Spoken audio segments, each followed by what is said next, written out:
So today we decided that it would be very much fun to talk about bus driving and God and putting them to. Actually, your bus and God driving your bus, to be exact. Actually, we're going to talk about dumb analogies. How about that? Why don't we talk about that first? So, Professor McIntyre, I need to ask you, what do you believe is the queen of all sciences, and why on earth does the queen deserve her coronation? The queen of all the sciences and the arts, by the way, you left out the arts, is philosophy. Right? Reason is because only in the discipline of philosophy do you get to examine the underlying assumptions that we all carry around about four ideas: reality, truth, goodness, and beauty. No other discipline drills down to our basic assumptions about those four things. Well, Next question. I'll go another step. I'll not necessarily contradict you, but dive a little deeper. I would say that epistemology is the only indisputable discipline that Well, you're right. goes under You're all, right. because You're right. I would argue that your theology dramatically influences your philosophy, but not, of course, not your epistemology. Your theory of knowledge, that's what epistemology is. Your ability to discern how you know something Mhm. determines whether or not you believe in God, and whether or not you Yeah, believe in you're God will absolutely right. Yeah. ridiculously affect your philosophy. Yeah. If you answer, that's kind of the big, you know, get fork in the road. Do you believe in God? Yes or no? That's where you break your drill when you're drilling down on an idea. You break it on the bedrock of epistemology. I once had a department chairman who tried to fire me, by the way, unsuccessfully, as it turned out, But who you told retired me, anyway for who told me, the $120,000. man's an idiot. The man's a complete moron. He actually said to me one day, after he was doing an evaluation of my teeth, he said, "You don't need an epistemology to have a philosophy." And Complete moron. the immediate follow up question is, well, how do you know that? How do you know that? I There, tell you, there's I a, wish you were in the room to slap him around. there's always that the 5-year old that thinks he's a philosopher, but is somehow taking that just thinks that philosophy is a matter of asking why, and to a certain degree they're right. But at the same time, you do have to put your flag in the ground and say, look, I do not know with 100% certainty, Mhm. but I'm going to have to go with it anyway because I have to do something. Otherwise, you are just going to be sitting there going, why, Right. why, Well, endlessly. we're gonna do another show on epistemology only. But Oh, that's right. here I want to get to your conceptual model of God, and I have offered you, after listening to your theory of God, your conceptual model of God, I explained it to Alex and to myself. Is Alex, and I'll just let me finish. I haven't said anything. Alex believes in a personal God who is really driving his bus through life. That is to say, that Alex is a passenger and God is the bus driver. And God is leading Alex's life down the highways, the byways, the off road, the on road of his life. Is that about right? No. This is why I hate the bus driving example. It can work in certain cases, but my big bone to pick with it is that it's an idealistic version. I believe that what you've described is the ideal and is what we'd like to achieve. It's sort of like the platonic form of how we'd like life, but reality is that no human being has allowed God to have 100% access to their bus. Because by our very human nature, we don't have, or we struggle to have perfect faith. I've never heard of anybody with a perfect faith, but that's what it'd be nice to have. So, Okay. Who made the bus? who made the bus? God. Yeah, God. Who made the road the bus is traveling on? I would say God. Good. So why aren't you driving the bus? Why am I driving the bus? Because Why are you not driving the bus? Oh, why am I not driving the bus? Yeah. Well, because No, I am driving the bus. No, you're not. No, you I insist that God is driving your bus. Of course I do. By only directions, though. The same way a GPS. No one would say my GPS is driving me. I mean, it's my map. It shows me where to go. And anytime it says go right, I could drive left. It's just like that. I mean, if you really insist on the bus driving analogy, God is my roadmap and my GPS. I can follow it, and I can go off-roading, crash into a ditch or whatever, you know. And maybe we could go even further with the analogy and say God is Alexa. And I go, Alexa, I need a tow. You could make a reference to the prayer. This is why I hate analogies. They break down after a So certain you level. don't like? Well, I agree with you. Arguments from analogy is the worst form of induction. I used to teach that. Is that But even, anyway, that is an argument? I didn't know what? that. A potential argument. Well, yeah. Anselm's argument from the existence of God is, an argument from analogy. God is that than which no greater thing can even be thought. Therefore, God must exist, because if God didn't exist, then God could not be that than which nothing greater could be thought, because God would only exist in my mind and not in reality, and that's absurd. So therefore, God exists because God is that than which nothing greater can be thought. The Catholics drilled you so well. ah, ah, Anyway, I just wanted to tweak your bus metaphor. Actually, it's my bus metaphor. Yeah. Too late, copyright. You notice how I talked them into accepting my definition of terms, right? I told you, it's a stupid analogy. I never. Anyway, I prefer. Okay, I have This is no non-consensual theology right here. I know. I like your GPS scheme. Okay. I just thought of that. Yeah, I know. Well, you're quick on your feet. Yeah. I'm sitting down right now, but I talk fast. I know. Yeah, you talk fast, and you'll always find an escape hatch when you're cornered. You're like what? A rat. You're like a little rat. Always find an escape hatch when I'm horny? No, cornered. Oh. Well, that too. I'm saying, but that's your problem. That's not my problem.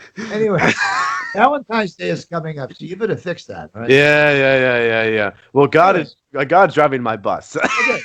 Yeah. So many people. I was listening to Will Witt interview some students at the University of Arizona, and I was so impressed. He actually found students who believed, as you believe, that because they believe in God, life is happier, life is more fulfilling, life is more optimistic, life is more beautiful, more real, and more good. Notice reality, truth, goodness, and beauty woven all through that. Mm-hmm. And these are college students that we would normally figure, well, they don't know very much. But actually, there's such a difference between those students who said they believed in God for that reason than the ones who said, I'm majoring in sociology. I throw a ball around the field. I don't believe in God. Well, this is the biggest problem I have. Well, okay, one of the biggest problems I have with the at least the most of the conservative movement. It's that for a long time, not so much now, but for a long time, they've discounted millennials, and they've been so ridiculously condescending. Oh, you're too privileged, and you're whiny, and you're this, and you're that, and no, there are exceptions. There are some exceptional millennials out there. Oh yeah, You're one of them. Oh, stop it! Actually, you're not even a millennial, are you? No, you're not. No. I'm even more edgy than that. I'm sharp and edgy. I'm so edgy. I'll cut you. Yeah. Anyway, but cut yourself. Right. Yeah. but it really is no shock to me, because it's not so much that belief in God is dwindling down. Things like church attendance, people. Statistically speaking, yes, more people identifying as agnostic and atheist is growing, but that to me seems, I consider that to be more of a fad. What's replacing it, and to me, and is much a bigger concern, is that people are using God as sort of like a cushioner from reality, as an on and off switch. That's the analogy that C.S. Lewis uses. Or they use God as what I call celestial silly putty. Yeah. Filling in the holes of what we don't know. I've often said theology and religion will always survive to the degree that humans don't know everything. And we're never going to know everything. So religion and theology have a bright future. Well, to be fair to the atheists, their typical response is, if you really drill down, and not all atheists are condescending like Dr. Michael Shermer. Yeah. If you drill down with him and listen to what he has to say, if you go really deep to the core of, what is the purpose of life, he'll be honest with you and say, we don't know, but the best we can do is keep searching. Well, Michael has just made a decision. He was on my show, Freedom Matters.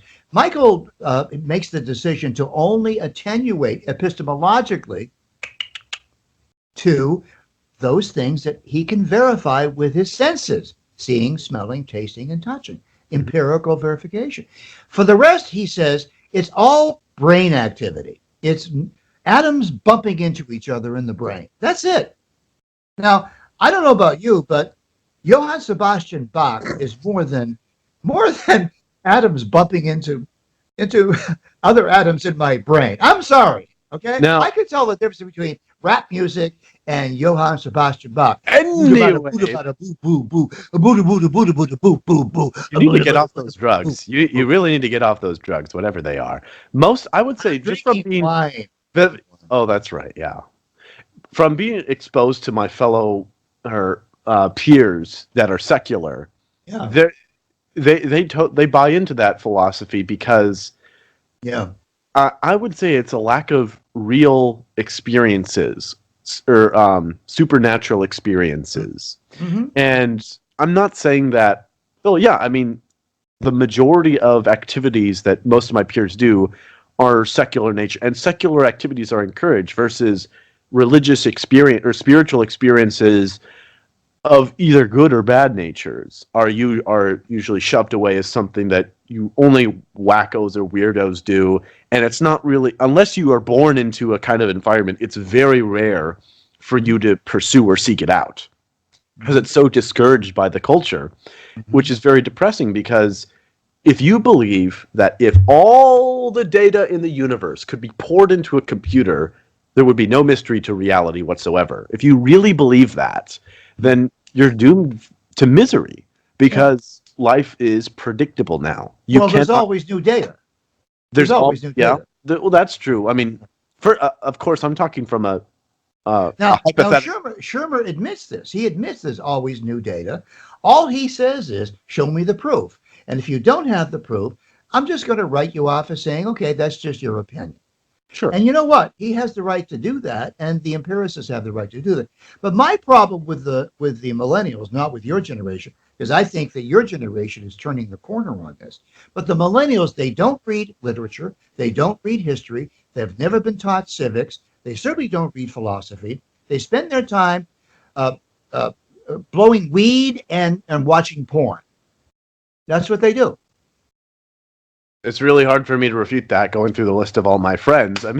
I mean, it, but it's not. I mean, it is to a certain. It is to the majority of the degree their fault. But I don't want to No, I blame discount. the parents. I blame the parents. Well, yeah, I don't want to discount the parents or the society they grew up in because, see, their parents at least were born into that sort of religious aspect, and they clearly have turned it away. But it's unfair to the millennials because the millennials and my generation are really the first generations that really the majority really didn't necessarily grow up with a transcendent value set with any And the, sort of right. non-materialistic. Right.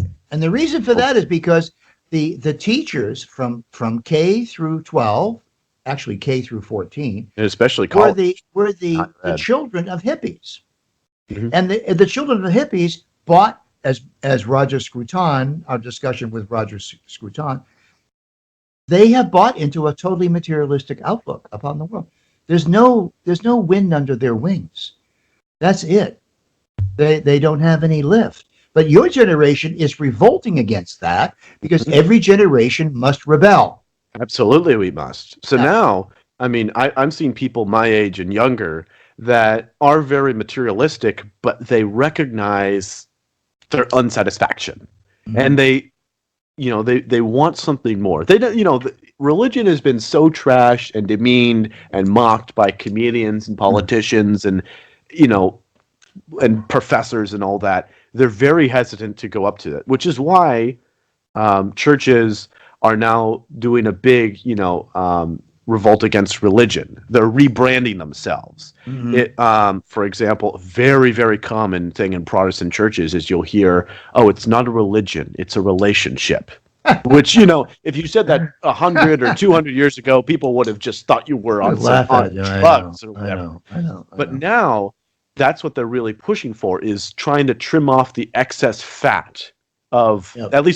at least Christianity, trying to trim off church nonsense, church politics, trying to trim Mhm. off as much as they can. In some cases, I think they're trimming off too much. In some cases, I think they're not trimming off enough. But by and large, they all are kind of meeting up in the middle Yep. somewhere, Yep. where you focus on your individual relationship with God, whatever it Yeah. may be. And the poor Catholics are running to catch up, and they're falling on their face. I mean, the Well, Catholics are saying, they "Hey, haven't. we They want to need to be keep their Protestant," pants on. and keep your pants on, yeah, They can't keep their and pants. don't worry about no child left behind. Uh, No behind left undone. no behind, as Christopher Hitchens used to say, no behind left undone. And the poor Catholics, I mean, they're late to the party. They're $1 short and an hour late. It's incredible.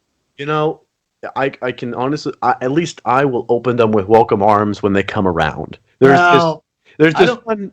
Well, I'll go an even a step further and mention. I think it was C.S. Lewis. He said that once man has climbed the summit of knowledge and reached the very, very top of human understanding, they'll find a nice tea table all set up with the Christians already there waiting for them.